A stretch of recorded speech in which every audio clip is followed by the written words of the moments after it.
So, Crystal, Why? What kind of you missed drama? 20 minutes, and then you missed two. I think 2 minutes isn't too much. Um, Yeah. Yeah, I was just joking. no, I know. Honestly, though, I mean, there is a good line, so maybe.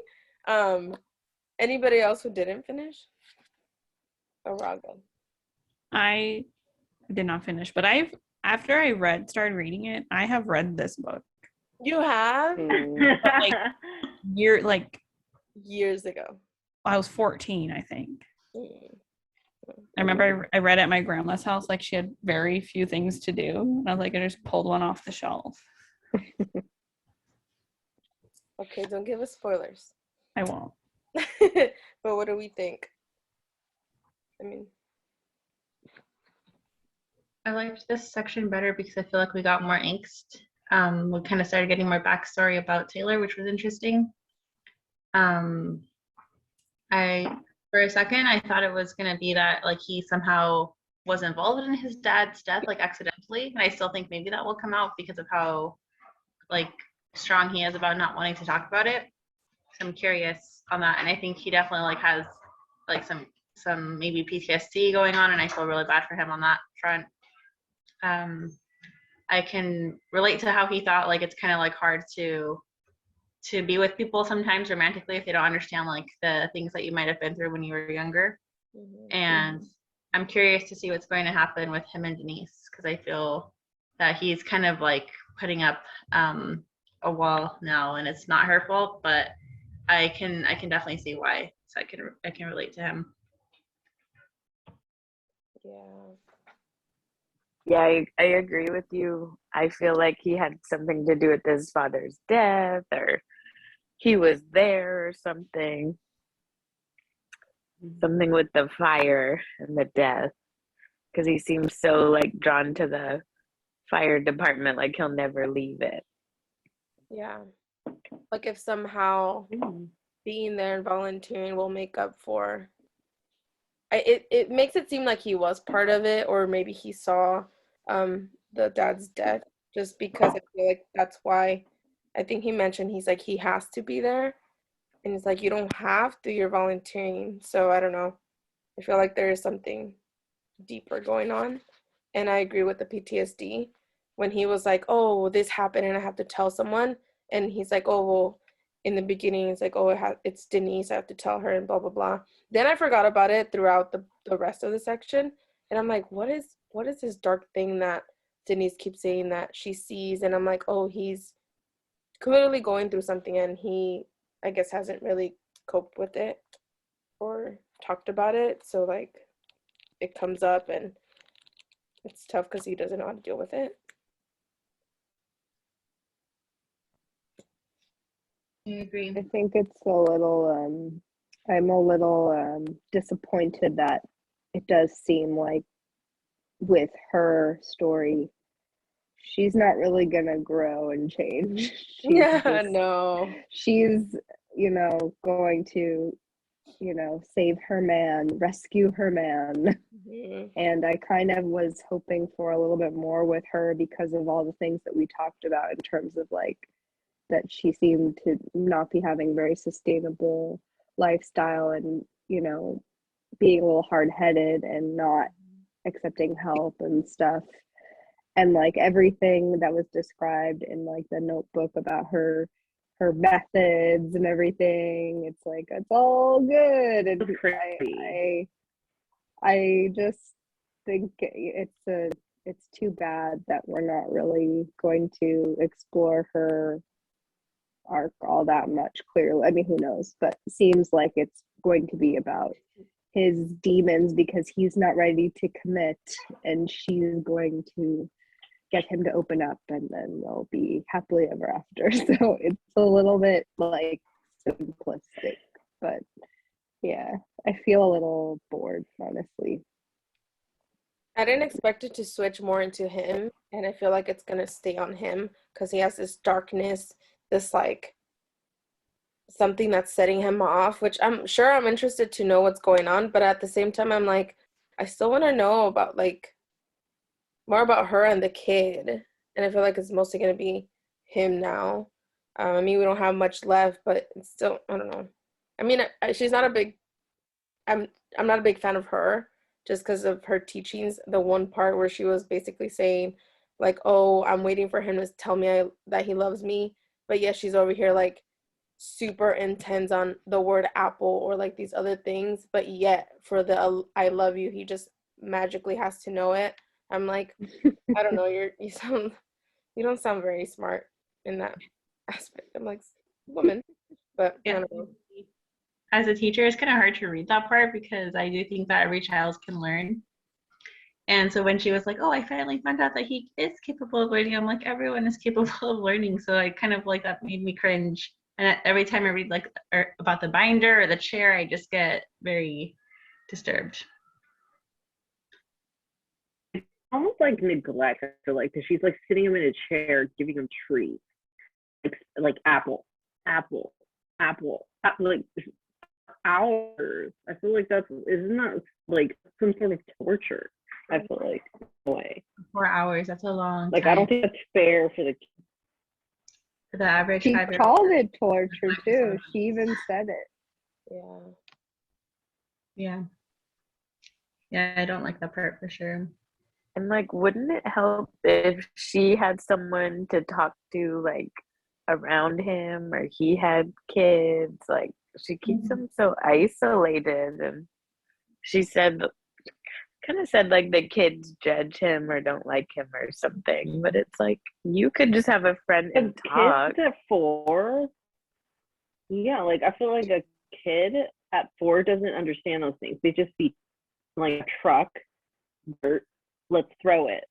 You know what I mean? Like they're not necessarily like, they're kind of almost like in their own imagination. Like I used to like take pictures at a daycare, and you can see the kids, the way that they interacted with each other. There's like, if each of them had a truck, they all had different like scenarios going on, but it looked like they were playing together. But they're kind of like in their own world. Like this truck is going room room, and or the another kid is saying something completely different. You know? Yeah. So I feel like her saying, "Oh, he, like other kids don't like him." Like I feel like kids at 3 or 4 don't really make up, like they don't really have opinions of each other yet. Very egocentric. Yeah, yeah. I know they Yeah. are. But now that we're talking about this, I'm just thinking like in the few like, you know, IEP or SST meetings that I've been to, they usually ask about like the pregnancy and things like that. And that made me think like probably know the biological father has like maybe a condition within his family that he could have passed on. So I wonder like why she didn't make the effort to reach out to him at least about that and say, "Hey, I don't need your money, I don't want your involvement, but just help me with this, you know, question or this background information."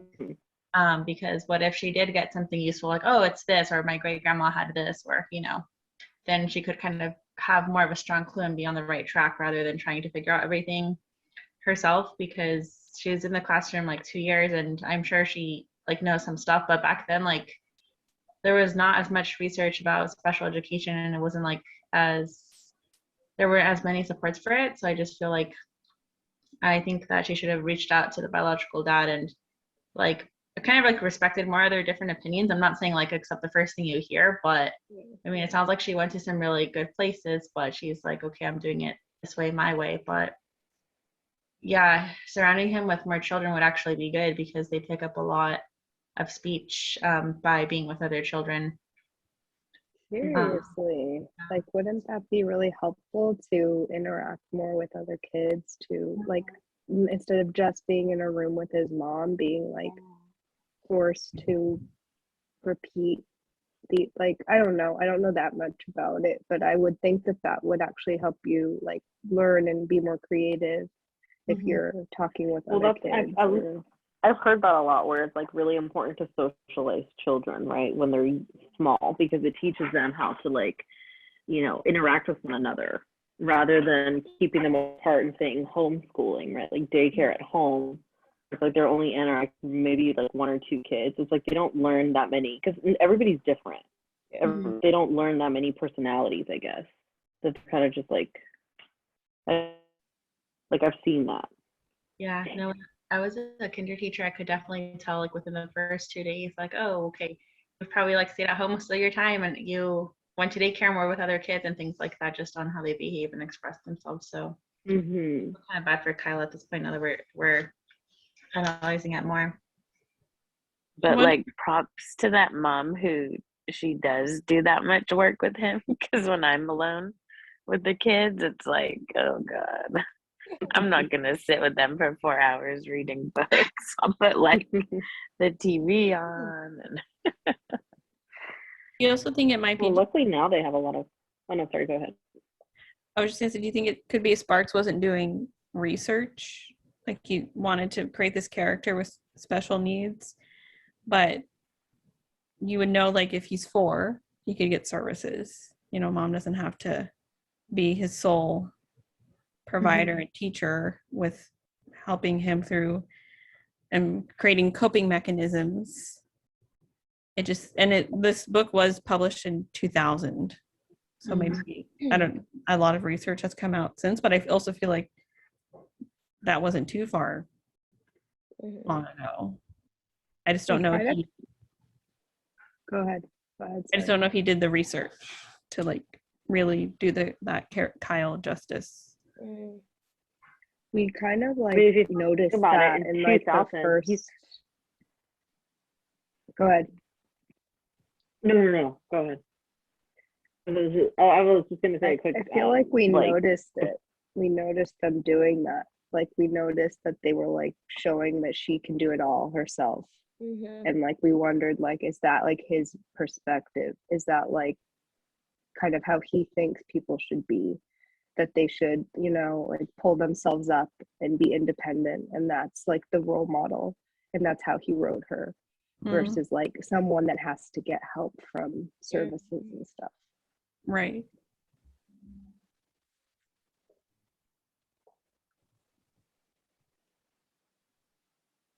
In 2000, Mm-hmm. when was this book written? 2000.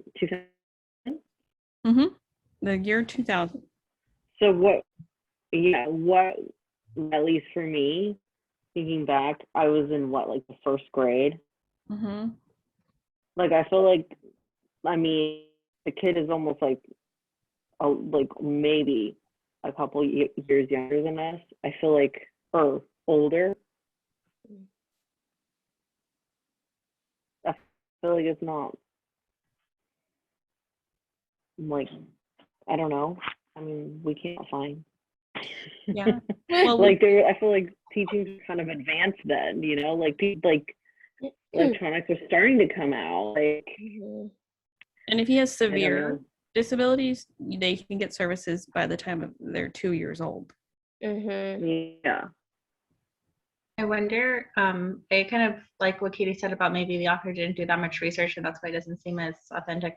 But I wonder if he did it either purposefully or accidentally to kind of make it seem like Denise and Kyle are the ones that need rescuing. But I think given what we've read so far, I mean, they were rescued in the beginning, but I think the narrative is going to be switched and they're going to somehow end up rescuing Taylor at the end. So maybe that's why he wrote it that way.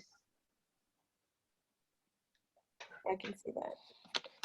You rescued us. I think now it makes you. Denise kind of like not a very engaging character though, because she doesn't actually have to grow and change or do anything. She's just like there to be found and prized. Like there's nothing about her that like we need to delve into or question or learn. Like we were all talking about how we really hoped that she'd be close with the mom, and like the mom would tell her about her mom, her own mom, and like she could learn more about the community or something. And like that never happened. Not even little things like that. No, she took care of Kyle while they went out on their date. Like, Any exploring she's done has been all in the context of going on hangouts and dates with Taylor. So I agree. It's like more focused on just like, okay, they're together now. But I think that almost reminds me of the other book, what was it, The Hook, Line, and Sinker, where that was like where their dad was from and they kind of did learn about things in a different way and talk to their grandma. I mean, even though that book had other issues, but I kind of like wish some of that was in this one because then you could explore your roots and say like, oh, okay, you know, this thing happened in the past, and it does help to get to know yourself better in a way. yeah. Yeah, it's like we're I like getting the that. most out of Taylor from his friends, not even his mom. Which is like, but why is the mom being secretive then too? That's weird.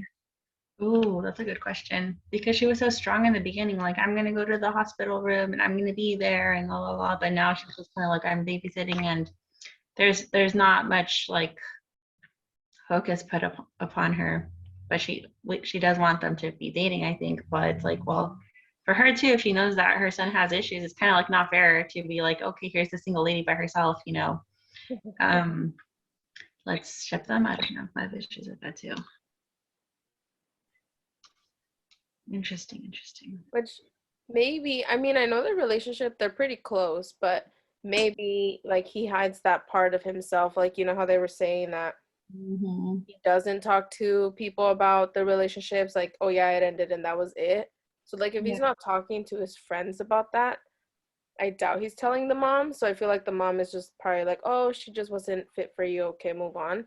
And she doesn't really see Mm-hmm. him going through these dark phases or like, you know, episodes, which is sad because I feel like the mom is very like on top of everything, like just paying attention. I don't know. Probably Taylor doesn't want his mom to worry about him or something. That too. I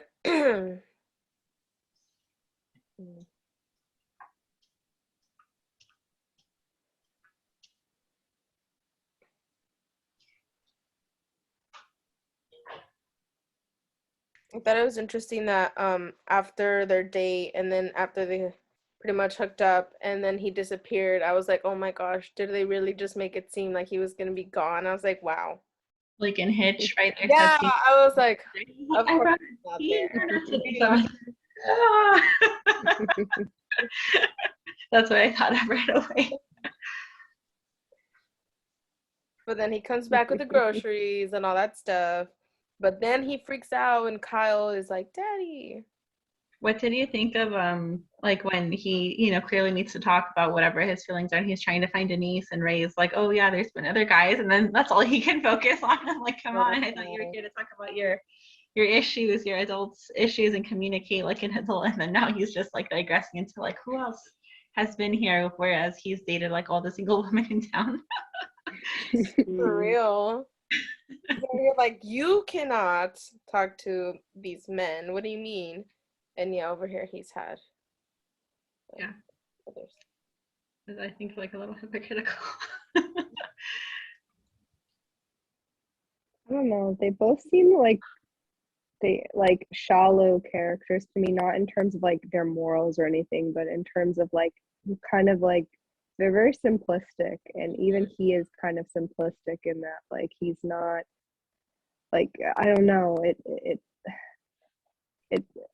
he's just having like very obvious reactions to things like that are not very like mature or complex, and I guess that's why he needs to be rescued and changed. But like it's also kind of like it's hard to get to like care a lot about them because they're just kind of like they're not the most complex. No. I don't know. Even on their dates, they're like, oh my gosh, we're so much better without like Kyle. And I was like, oh my gosh, of course they're gonna skedaddle and be like, bye Kyle. Obviously it's not gonna happen, but then they're talking more, they're going on little dates, and then they just all seem to be like, what's his name? Kyle. No. Taylor wants to drop his work. He's like, no, and then he's not really focusing on that because he's super attached over here. And I don't know. I feel like she's kind of pretending that they're in a relationship even though they haven't said anything. Now that they're trying to define their relationship and they're freaking out, and I'm just like, oh God. It's like typical and very like you said, it is basic because that's what you expect. This and that and this, and now they're having issues. Obviously, I don't know. It's okay, but it's not great. Although I do think maybe Kyle, I don't know. I think Kyle or Taylor might die. Why not throw in some death in there? Because it's like, I don't know. I mean, are you kidding me? It says it's a it pulls your heartstrings. What is like Taylor might die and they're like, oh my gosh, they can't be together.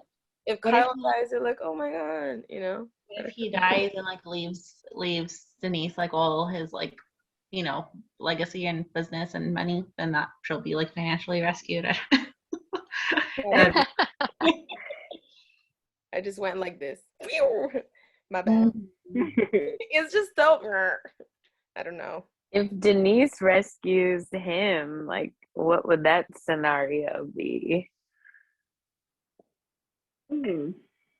Like, if it was a physical kind of rescue from danger. Yeah, that'd be interesting.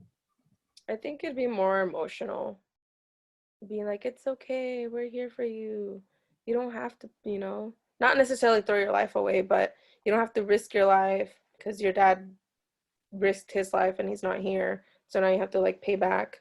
I think it's, I don't know about physics. I feel like Denise Especially was with very strong. Huh? Oh, sorry. Go ahead, Judith. No, go ahead. I think the book makes a big point about like her identity as a mother. So I think even if Taylor were in physical danger, I'm not sure if she would rescue him like that, because then she might risk herself not being there for her son. Mm-hmm. Yeah, and that was like the whole message of his friend at the dinner was like, you need to now that I'm a parent, I have these kids I need to put first, and I can't just go and put myself on the line and put myself in danger. So I don't know if I agree. I don't know if they would actually have her like physically go in there. Like maybe she would know some kind of a clue or like help in some way, or I don't know, like talk to him through something. But I don't know if she'd actually like. I feel like Nicholas Sparks is not portraying her in that way. Like she's like the saintly mom. She's not like very. I don't know.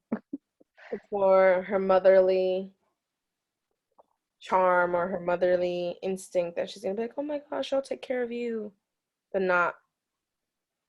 I don't think physically.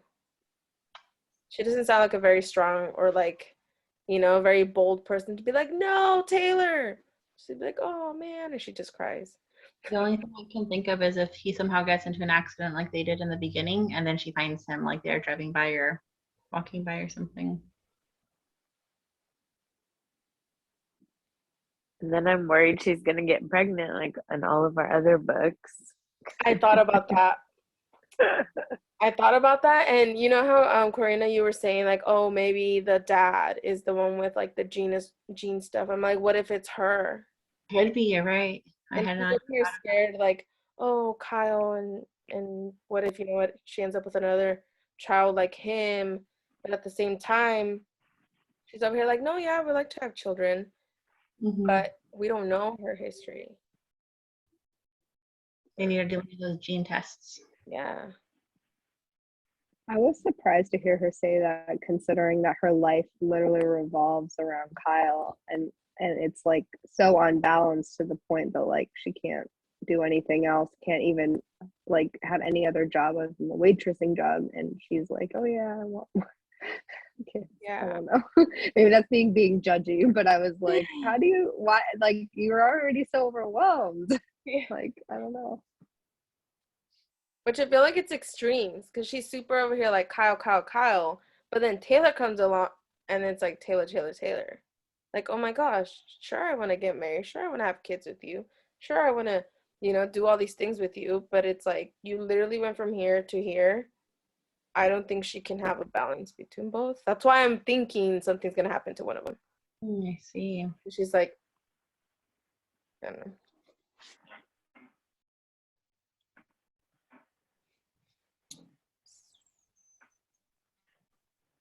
Well, I hope there's another action scene, because so far those have been my favorite parts of the book. Yeah. Have been like the action firefighting scene. They couldn't. He jumped into the river. I'm like, oh, that's what he's gonna die. No, that was intense. That's. Who are you? Let's see.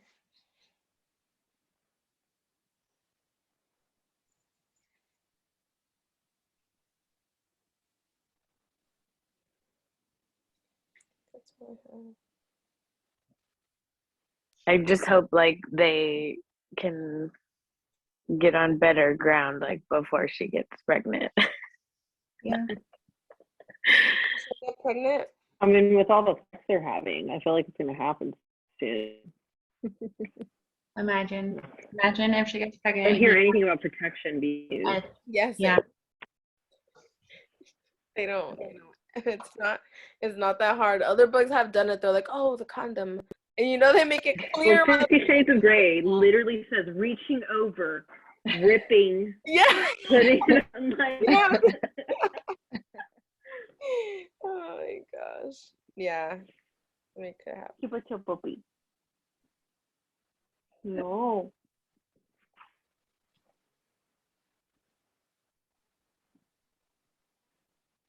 If she ends up pregnant, would he leave?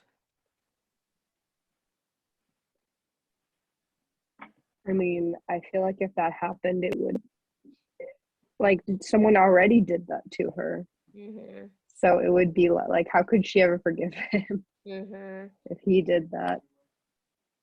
I don't think the mom would let it happen too. Like even if Taylor wasn't involved, I think she would still want to be like involved as the grandma. Yeah, that's crazy.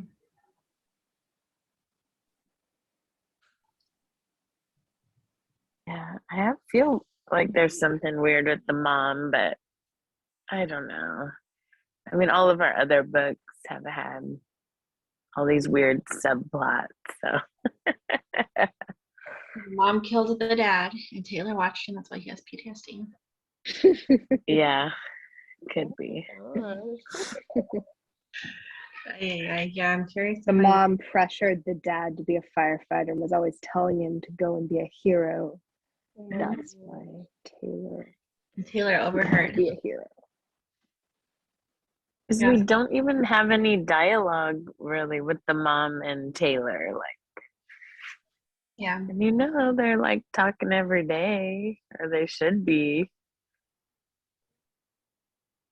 It's a missed opportunity to not include the mom more, I think, in some way, with both of them. I feel like the part about Denise finding out that the father died in the fire should have been told to her by the mom. That would have been like an easy way to include her. And I think that Taylor definitely does have like that tendency to self-sabotage relationships or even himself by getting himself into those dangerous situations. And I feel like even though maybe he doesn't tell the mom about all his issues, I'm like, how could she not know, right? I don't know. Because even Mitch, well, maybe it's because they all work in the same field, but Mitch knew about the most recent like near-death experience, and Taylor didn't know that he knew right away. So I don't know. Yeah, I feel like it would have been stronger if the mom had said that to him. Like if the mom would have been like, "You're turning into your dad. Like, why are you doing this?" Yeah. Right. Yeah.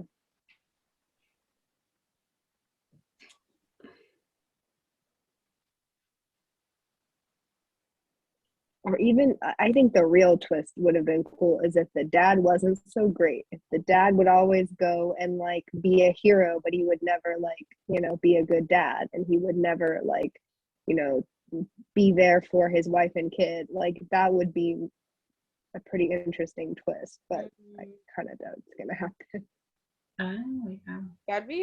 I like that.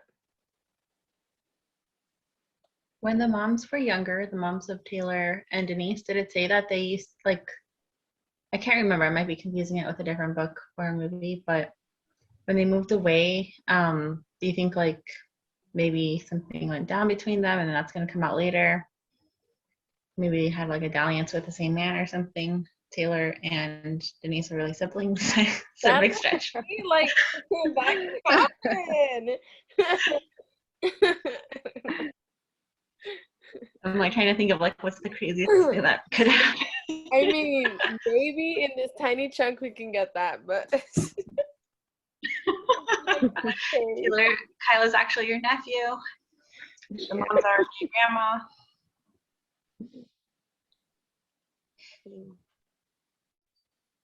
I don't know. I don't know.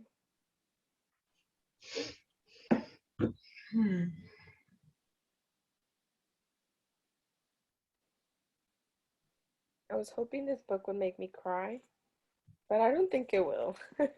There's some people who are like, "Oh my gosh, it broke my heart," and I was like, "Okay."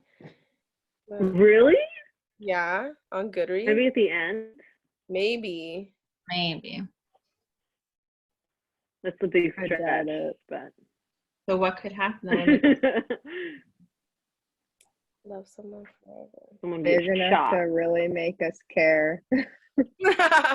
No.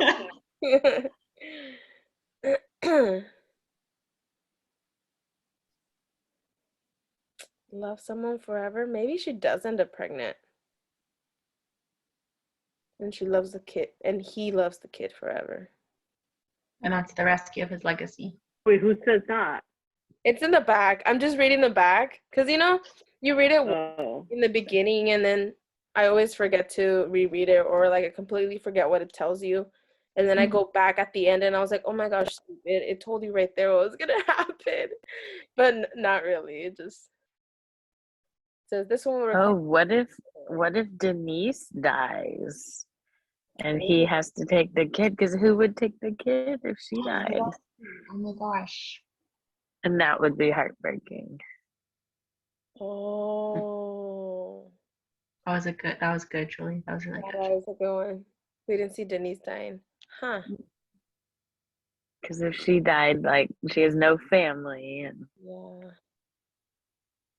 Kyle would Would have to go be. into foster care or something. Hmm. Unless someone else steps in.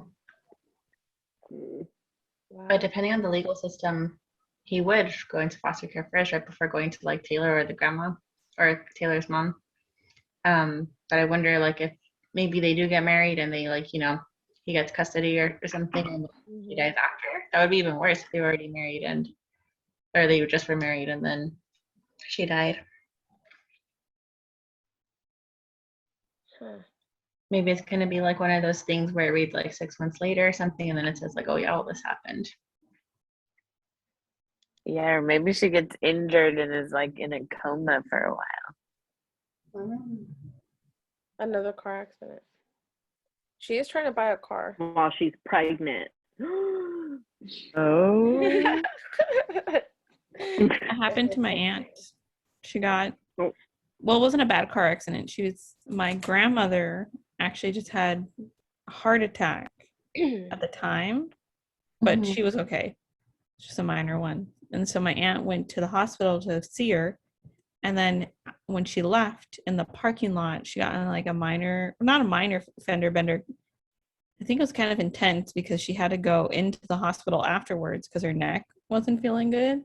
Sure. And she had to, you know, have a full exam. And they're like, oh, you're pregnant. That's how she found out. Oh, Oh damn. my Wow. god, that's so dramatic. And she had already That's had like 2 straight kids. out of like Jane the Virgin. Yeah. One of them was like already 18. Oh my god. That's a whole Yeah. novela. Ooh, Mhm. Jesus. maybe there's I was some. gonna say when you're like, oh, she got in a minor car accident, but enough to that she's complaining of back pain or neck pain. I feel Well, like I would remember go on it happened- purpose just so you get the insurance. Yeah. She probably did, knowing her. She's a little dramatic.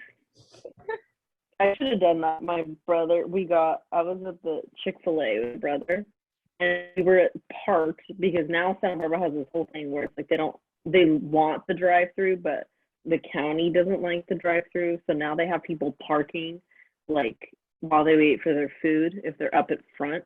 So they Mhm. made a park, and of course, like we're parked in the car next to our left, it starts to slide out, but she came instead of going like this and like to slide out, no, she started like and like it totally like scraped up the back Was bumper. she like reaching for And her they asked Chick-fil-A me, bag? like, are you feeling okay? I'm like, oh. Huh?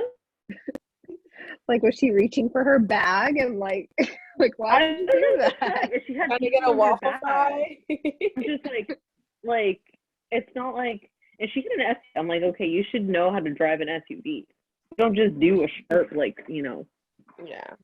I don't know, almost like this person don't know how to drive. She should not be driving an SUV. It's like we're in a parked car and you're gonna hit it. Oh, God. But I should have complained because I don't know who asked me. Someone asked me if I was feeling okay, and I was, I kind of have like a little. A little salt. Somebody sent me to the hospital.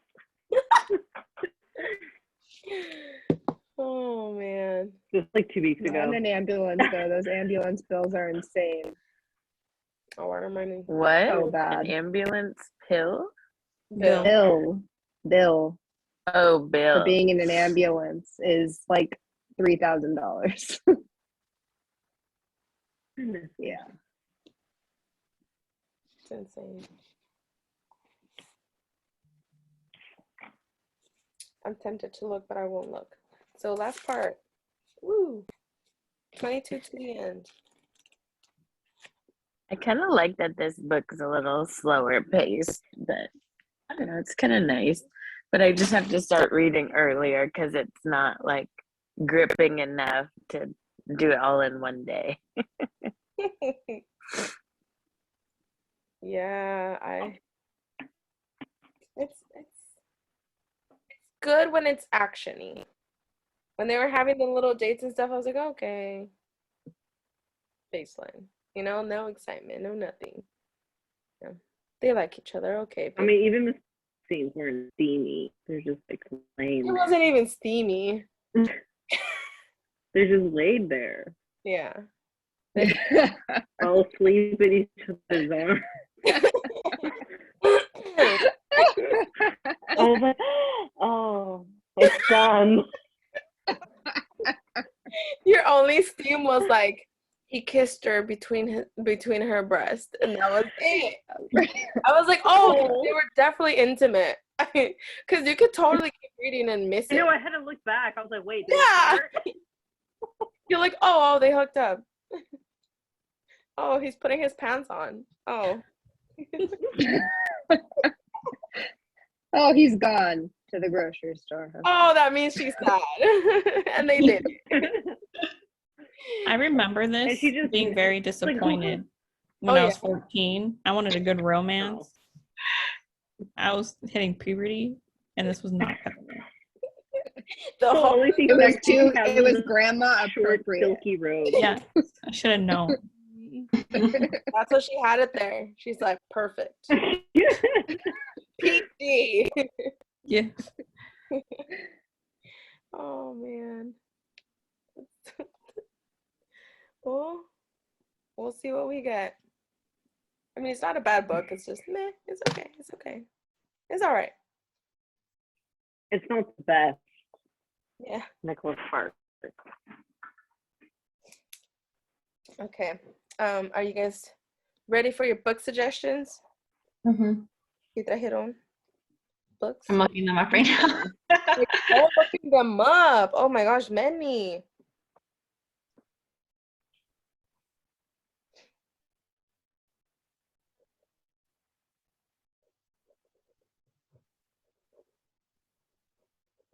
Okay, I'll go first if we're ready. Okay, go ahead. Okay, so I mentioned this last time because I have read this book, but I don't remember all of it. And we've done a few that I've read before, and it was fine. So I thought that it would be a really cute book for the Pride Month topic. It's this one, Red, White, and Royal Blue. Oh, I just got that. Perfect. And it's very rom-com. It's a rom-com between a prince and a son of a president. Ooh. I will read the description. When his mother became president of the United States, Alex Claremont Diaz was promptly cast as the American equivalent of a young royal. Handsome, charismatic genius, his image is pure millennial marketing gold for the White House. There's only one problem. Alex has a beef with an actual prince, Henry, across the pond. And when the tabloids get a hold of the photo Involving an Alex Henry altercation, US-British relations take a turn for the worse. Heads of family and state and other handlers devise a plan for damage control, stage a truce between the two rivals. What at first begins as a fake Instagrammable friendship grows deeper and more dangerous than either Alex or Henry could have imagined. Soon, Alex finds himself hurtling into a secret romance with a surprisingly unstuffy Henry that could derail the presidential campaign and upend two nations. It raises the question, can love save the world after all? Where do we find the courage and the power to be the people we are meant to be? And how can we learn to let our true colors shine through? It's very cute. It's being made into like an Amazon movie or something. I sent it in the group. Yeah, I think you mentioned that. I've heard it's a good book. I keep seeing it pop up in a lot of places. That was actually one of my picks. Oh. I have two. But my friend Stephanie, who Is the witch. recommended Verity and Gracier, she's like, this is the one. The red, Really? white, and royal blue. And she said when it ended on her audiobook, she instantly restarted it. It's very fun and easy to read, and I feel like the characters are really sweet. Good romance. Exciting. What's your other one, Katie? The other one is by the same author. One Last Stop. A I romance. was thinking about that one too. I Yeah. haven't read it, but I've heard it's good. It's about a woman named August, a cynical pseudo detective who finds love in a woman she meets on a subway named Jane Sue, a punk lesbian from the 1970s who has been misplaced in time and is trapped on the subway. So I think it's like time traveling and like meet cutes. Ooh, Mhm. that sounds cute.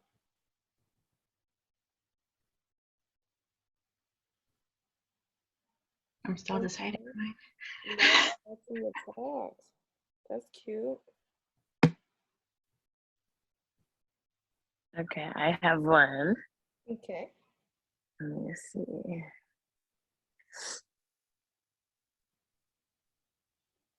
Okay. It's called Tomorrow Will Be Different, Love, Loss, and the Fight for Trans Equality by Sarah McBride. Okay, hold on. So it's actually nonfiction, or it's like a memoir. Okay. Oh, that's pretty.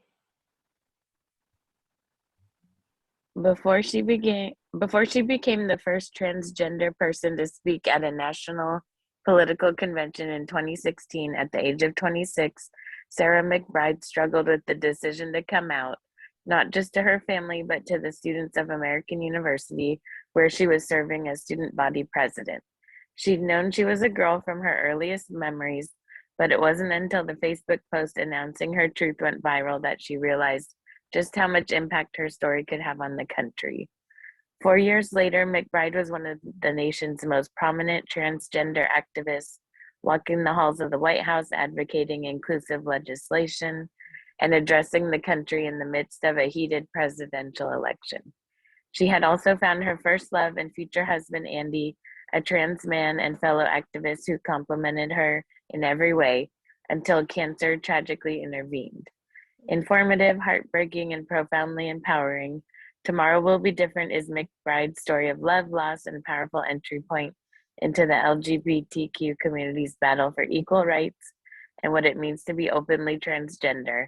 From issues like bathroom access to healthcare to gender in America, McBride weaves the important political and cultural milestones into a personal journey that will open hearts and change minds.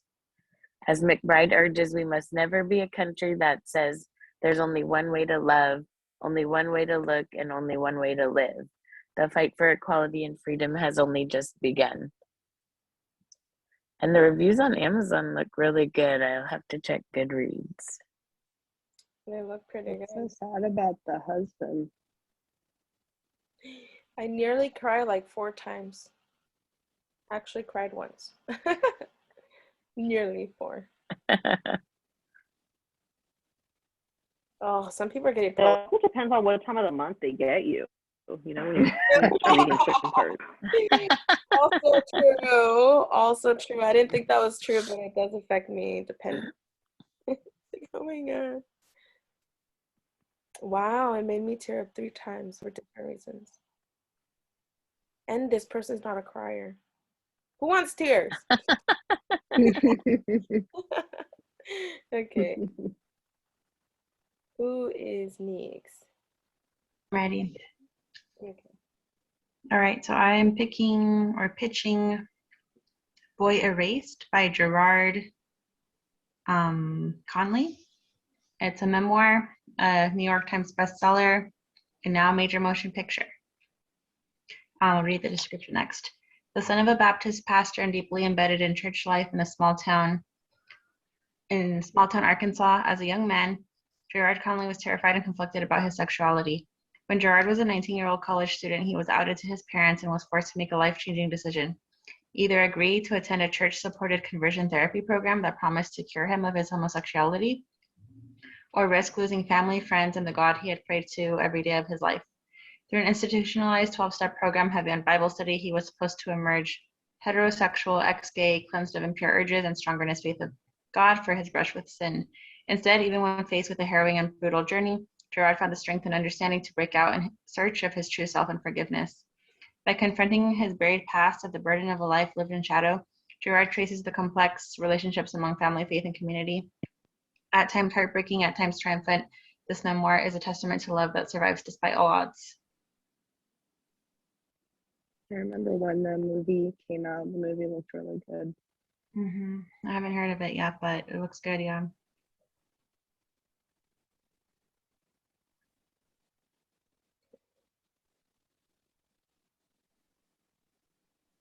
I feel like that's a crier too. I think it might be because it's like real life, yeah.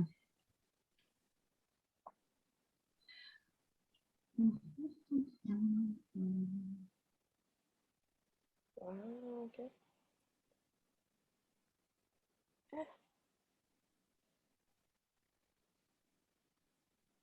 What was the name of yours, Katie? I want to write them down so I can remember. One last stop. One last step. Thank you. Both of those books have very cute covers too. Yeah, this one's really pretty. I don't want to judge by the cover, but Yeah. it's my makeup like this. Just kidding. And I think I was the one that was like, no, Pride Month is July. It's Well, in San Well, in Diego, San it's Diego. July.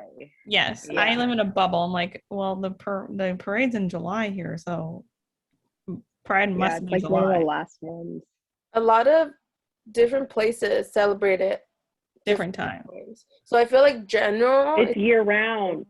Mhm. There you go. Yes.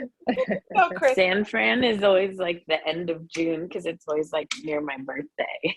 Yeah. I feel like they all pick a time. I know it begins in June, but it just varies. I was gonna say something about that. I forgot. Oh, it fits well that it's in July because our July book when we first started was The Vanishing Half, and that one was LGBTQ without us even knowing. So why not? It makes sense. It fits. We're just Did we pick continuing that the for also for celebration. like Black History Month or something? I Because think that's so. when like the protests and stuff were going on that I wanted to read a book by a Black author. I think that's what- Yeah. I do, and I'm enjoying the theme selections. Yeah, I really like Mhm. this. All these books sound so much fun. And I mean, not fun, Oh, but like Can I I'm into them. can I go now? Interesting. This is my book. Yeah. Oh, I remember that one. I was almost gonna pick that one. Yes. for Seen mine. that before Yeah. in the When Katie bookstore. Met Cassidy. I'm It's the a short star. one, so there's a little pun inside. It says, "When it comes to Cassidy, Katie can't think straight." So the inside says, Katie Daniels, a 28-year-old Kentucky with a strong transplant. I'm assuming Kentucky person, right? Like coming from Kentucky, whatever, with a strong set of traditional values, has been dumped by her fiance when she finds herself seated across a negotiating table from native New York Cassidy Price, a sexy, self-assured woman wearing a man's suit. Well, at first Katie doesn't know what to think. Chance meeting on a West Village street later that night leads them both to the Metropolis, a dimly lit lesbian dive bar that serves as Cassidy's second home. The night our straight-laced Katie, a glimpse into a wild yet fiercely tight-knit community, one in which bedrooms may as well be bedrooms, and filled spaces as families leave behind. And in Katie, Cassidy finds a chance to open her heart in new ways. Soon their undeniable connection will bring into question everything each of them thought they knew about sex and love. From the author of The Assistant comes another gutsy book about the importance of women taking the reins. This time, when it comes to love, sex, and self-acceptance, written with Camille Perry's signature wry wit and charm, When Katie Met Cassidy is a fun, fast-paced romantic comedy about gender and sexuality and the importance of figuring out who you are in order to go after what we truly want. Katie, you're about to go on a journey. Yes. Yeah. I just got off of one. Now You're going back to New York. yes. COVID part 2. Cool. Well, the thing is, I started feeling unwell in New York.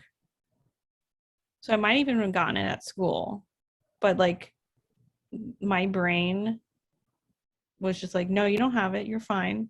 Deep psychological issues. When I clearly did have it. But I was just like in deep denial. It was not good. But I'm out. You're out of it.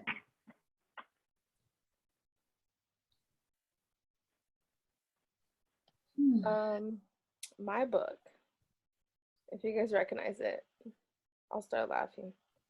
Mine is My Policeman. Oh, they're making a movie with Harry Styles. Yes! I was like, if you guys don't know, I'm not gonna say anything. I'm just gonna keep going. But yes, it's a movie and he's in it. And he was super, super like devoted to being in this movie, which I'm like, oh my gosh. And then I looked into it and I'm like, this fits with our theme. So I'm like, why not? So this is My Policeman. It goes from the moment Marianne first lays eyes on Tom, her best friend's big brother, broad, blonde, blue-eyed, she is smitten. And when he comes from home from the National Service to be a policeman, Marianne, a newly qualified teacher, is determined to win him. And unable to acknowledge the signs that something is amiss, she plunges into marriage, sure that her love is enough for both of them. But Tom has another life, another equally overpowering claim on his affections. Patrick, a curator at the Britten Museum, is also besotted with his policeman and opens Tom's eyes to a world previously unknown to him. But in an age when those of minority status were condemned by society and the law, it is safer for this policeman to marry his teacher. The two lovers must share him until one of them breaks and 3 lives are destroyed, unfolding through the dual narratives of Marianne and Patrick, both writing about the man at the center of their lives.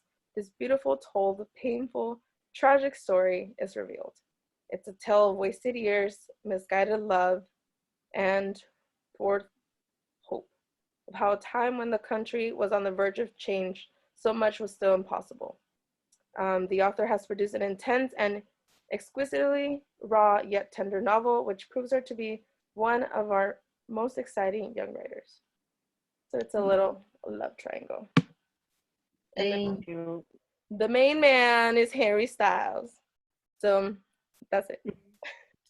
I'm gonna read it regardless. I just wanted to, plop it Yeah, I in. think I might read mine too anyways, but I'm very tempted by these other options too, so I'll have to Yeah.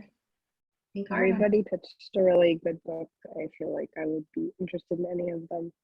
Same. Which I'm That's saying, I feel like that's why I'm liking the themes, because I'm like, oh wait, there's all these different ones that. There's still so many ways we can go, right? Nonfiction, Yeah. rom-com, dramatic dramaticness, but that's why I like writing them down, because sometimes when I need something to read, I'm like, oh, let me go back to this. And Yeah, I I put it on my Goodreads too.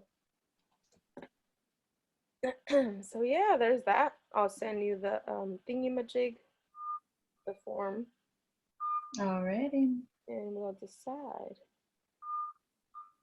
I feel like the themes also help us choose one. Yeah, because It doesn't take me. I think I have just thrown whatever, and I think that's when we get, or at least I've noticed there's books where people are like, oh my gosh, I want those, and then like one or two get left behind, and those are usually the one or two that people are like, yeah, I'll just throw in one book. I've noticed that, but I'm also the one seeing who votes and stuff. The data is cool with the little graphs and stuff, right? Yeah, I can see that. Love Google Forms. But I think these get us out of our comfort zone. also that, yeah. Definitely. So once all the votes are in, I'll let you know. And next meeting will be our last one for the rescue. Yay. What will happen? We don't know.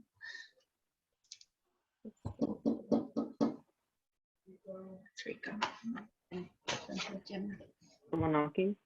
Yeah, I don't know why he knocks on the window to scare me when he has his own house keys. I'm gonna stop recording. Okay, bye.